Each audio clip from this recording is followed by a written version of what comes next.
back with more jugs of poppin', whatever we call this game, I don't know.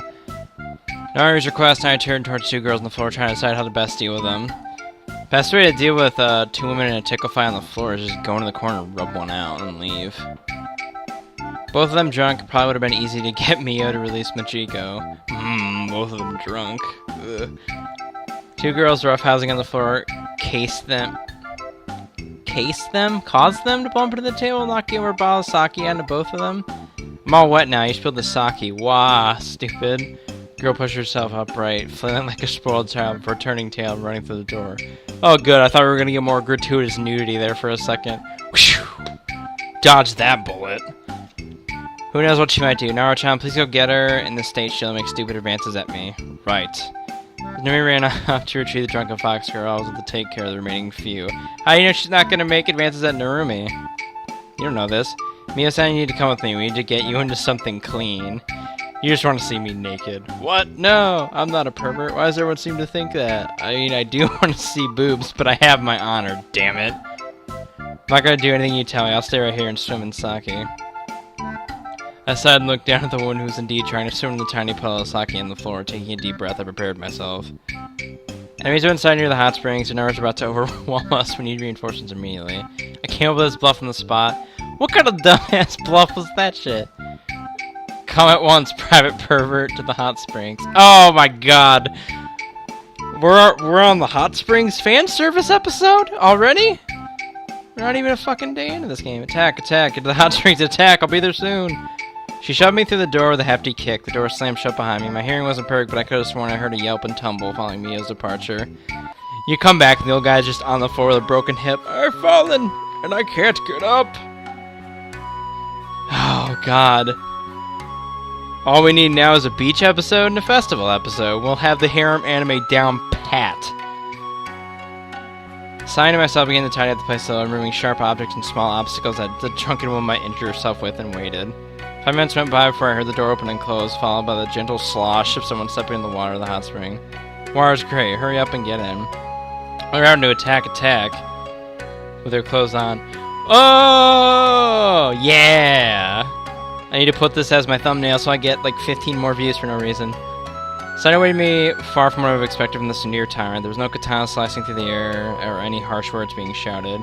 Instead, an attractive-looking girl wearing a simple towel had decided to take a seat in the hot water. Mio-san. Boing. Whether the result of the drinking or not, the warm smile she showed me caused me to pause. Care to join me? I don't think. Get in the water. Yes, ma'am. Quickly moved closer to the water, nearly slipping on the wet towels, so I made my way in. I folded up my rope and kept the towel I had found around my waist. Today's been pretty busy, huh? That's the last thing I expected was for all of you to gulp down sake like a baby drinks its milk. The girl said nothing for a while, regarding me with a faint grin on her face. Made me nervous. I would almost rather have her shouting and angry. You don't slack off, do you? I can tell you train a lot. Ooh, nice bulging muscles, Takahiro. Ooh. Aye, Poppy. Briefly caught off guard by her count, I quickly gathered my thoughts and nodded in return. I practiced judo, so it's natural for me to train my body a lot. I'm sure this ain't said of you, Mio-san. I mean, you look, rather feminine. But I could tell you knew how to handle a sword. You know how? These little mistakes. I understand that they can happen, but they are driving me bananas. They are driving me banana sandwich. Shows diligence and talent, but above all experience. You started young, didn't you? I did. She leaned back into the rocks and let out a sigh. It took me a long time to become competent with a blade. Days and nights of endless training, regardless of wind and weather, all in order to toughen myself up to make myself strong enough. It's horrible knowing nothing of your early life. I just turned up here in rags. The guards found me in the woods one day while on patrol, starving and dirty. Previous village elder took pity on me and took me in. Everything went well for a while. Narumi's family took me in, treated me like one of their own. Then everything fell apart. Seeing the village that had taken me in, fed me, clothed me, given me shelter, suffering at the hands of spirits, I couldn't take it. She spoke, she let out another sigh. Seeing the alcohol was making her a bit more talkative than usual, which wasn't a bad thing. I just hoped I wouldn't end up paying for her once she sobered up. Oh, just don't fucking grope her while she's drunk, man. That's a felony in like 10 states. After that, I felt I had to do something. I just couldn't sit by while everything fell apart around me. The village was devastated by the fires. On that day, I pleaded with the former chief of the guard to train me, to make me stronger. I wanted to protect the village, to protect Narumi at any cost. Everything was okay, then the Fire Nation attacked. Shit! He eventually agreed, but told me I would need to strengthen my resolve first. That's why he became you can say it, a Sundir tyrant. I don't know what Sundir means, but the tyrant part isn't far off. I didn't want to drive everyone away, least of all in the Narumi. But I had to, in order not to feel the pain of loss again. Spirits haven't been our only problem. Bandits, beasts, and the weather. The village need protecting from all of it. It became a purpose, and it made me distance myself from everyone else. Guess that explains why you've been acting like that around Machiko and Maiko. That's right, although I'm beginning to think that perhaps we can coexist, the fox spirits at least. I suppose this has something to do with you, so thank you. You're welcome, it's not like I did much. I'm the protagonist that does nothing, and yet things happen anyway. I mean it, truly. You and the sisters, you may have saved me a life of living in fear, perhaps even prevented my death. I think you better tell them that. You're right, especially considering what comes next. Wait, what? Takahiro. Maybe it wasn't meant to be your lines. I don't know, I'm drunk. It's 9 AM, I haven't slept. What do you mean? Girls were becoming incoherent, muttering something about spirits in the village. It seemed like fatigue was finally taking its toll. The other spirits probably won't be leaving the village alone anytime soon. We're going to have to figure out a way to stop them. Asking Maiko and Machiko to help us is like asking you to turn on Narumi-chan. Haha, turn on. Turn on. The girl could hear this for quite some time, so let out a sigh and cough politely. What I meant to say was, we'll have to fight against their own kind at some point. They didn't have a problem fighting the goo chick. Who cares? I mean, why would they want to help you guys out in the first place? I think you and Narumi-chan will be the pieces we need to solve this puzzle. And we better figure out what to do soon. I doubt those spirits will hold back next time. I'm really hoping one's a hot dragon chick. That would be nice. We need some hot Granburia action up in this. Kids, don't look up the name Granburia, please. You sound like it's some kind of game. That's not nice. She said this, the girl slid further down in the water. She's gonna drown! I'm gonna grab her boob, and then she's gonna cut my head off. That's what's gonna happen. It's a bit easier to think of it like that. The moment to get ahead of us, it's game over. If you and Narumi-chan fix things between the villagers and sisters, things might work out. You have to get as close to them as possible. Yes! Girls get close to girls. Do it. But I don't like girls like that. The girl became incredibly flustered by my comment, having misunderstood what I had said. Before I could explain, she slumped over, her cheeks a deep crimson red. Oh man. As I tried to move closer, it became clear she had passed out. The heat had probably gotten to her. Just my luck, she had to pass out wearing nothing but a towel. I swear someone up there is testing my patience with all these temptations. Just go rub one out, dude. It's the champagne of victory. Just go rub one out. Carefully wrapped my arms around the girl and pulled her out of the water. Realizing that leaving Mio here would be a bad idea, I thought about what to do when Narumi came barging in. I heard you near Mitchell. Whoa, what's going on here? It's not what you think. The good captain couldn't handle the heat. Could you take over here? Sure, that's what happened. I believe you, you stud. Ooh. You wait till she was passed out and had sex with her, didn't you, you piece of shit? I'll take her. I'll make sure she gets a good night rest. But if you did stuff to her while she was drunk, she's gonna kick your ass. So refrain from provoking her wrath. The last thing I need is a hungover samurai trying to turn me into a shish kebab. Motion for Narumi to come over. She got some rest too, Takahiro. Make sure you keep an eye on Chi-chan. She's a little restless right now. Leave her to me. She'll be in good hands. With those words, I left Narumi to take care of the passed-out captain.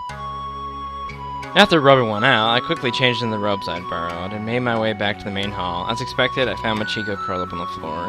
Thankfully, it looked like she'd made her way to Maiko, who was cuddled up next to her. Two girls looked adorable, and their cute mumblings only made it all the more enjoyable to watch. I considered waking them up so we could return to the mansion, but the sound of my name interrupted my train of thoughts. Why can't we get the CGs to the cutesy shit like that?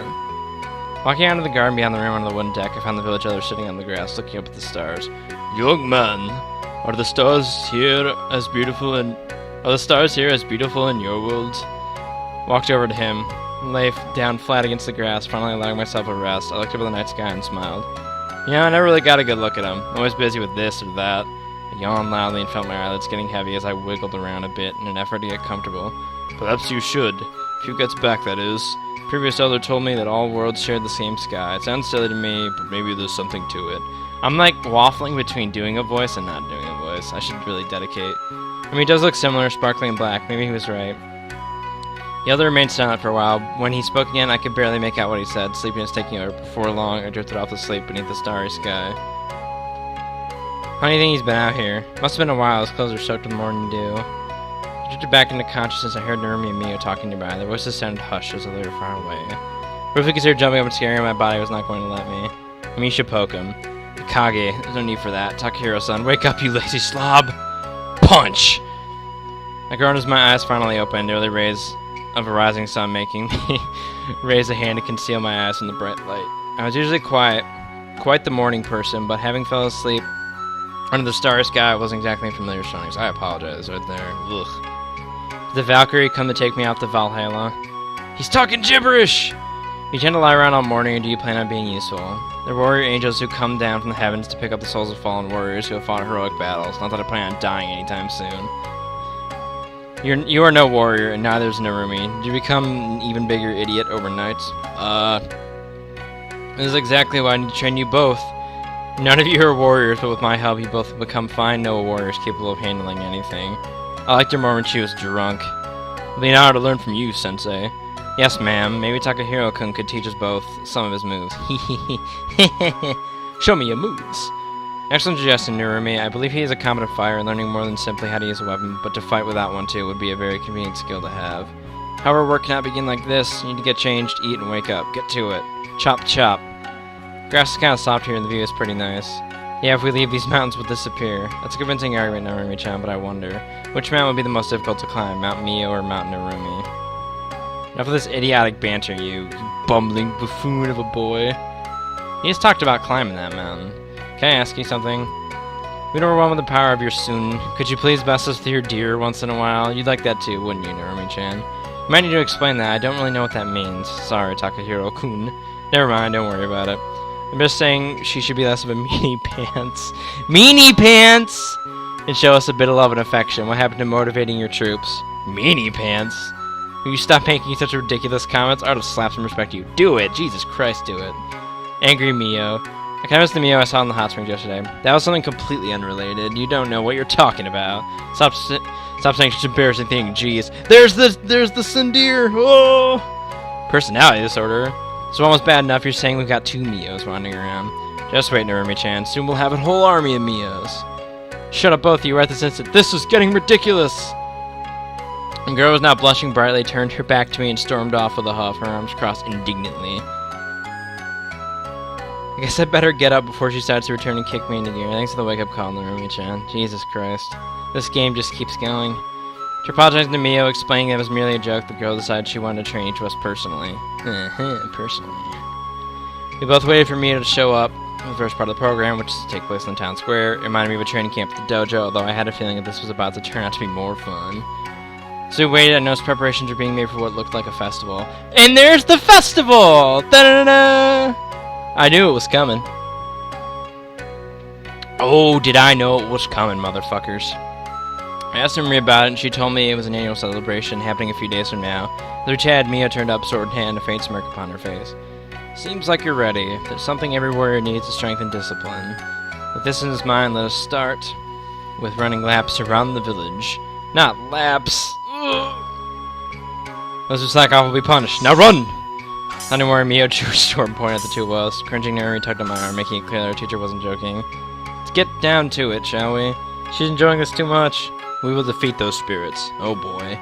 Put your yapping and get to running, unless you're eager to feel the edge of my sword.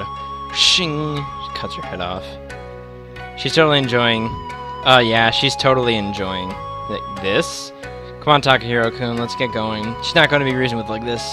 She's a freaking drill sergeant! I started to run alongside Narumi. I decided to finally take the exercise seriously. All things considered, I was surprised at the pace Narumi was running at. Even though I felt like I could brag a bit about my own physical strength, her stamina was clearly superior to mine. After several hours of running, I found myself on my back. My breathing was ragged and heavy, while Narumi was still standing upright, although visibly exhausted, judging from her panting. Mio had also been keeping up with us, and while she was panting too, she still looked fit to fight and ready to go. Do you do this every day? Not every day, no. Otherwise, we would not get no patrolling done. We would not get no patrolling done. Jesus! Jesus! But I cannot fault you for your spirit. You both did well. They really need to just clean this game up a little bit. This is driving me bananas. Harder than anything we've done before. I wouldn't be surprised if Mio-san ends up being the final boss someday. Your strength and stamina are clear beyond human capabilities. Clearly, maybe she's some kind of spirit, here to be mean to us on a superhuman level. I'd like to run 10 more laps around the village. No, I'm sorry, Great Mio. Please forgive me. I was kidding. Think we'll be allowed a break if we pray to the almighty guardian spirit of this village? I had Mio as I attempted to hold back my smile, clapping my hands together in a prayer. Normi giggled and followed my example. Oh, mighty Mio-sama, you who watch over this village, please bless us with a short break, maybe a lot of money and a beautiful wife, and... Okay, break is fine. If you just want to break that badly, fine, I have an idea. Elder-sama needs his baths clean.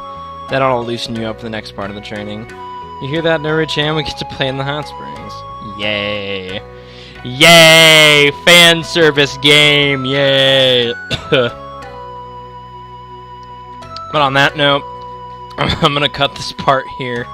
I sincerely hope you're all enjoying this series. I know I am. I'll see you guys in the next part. Bye-bye.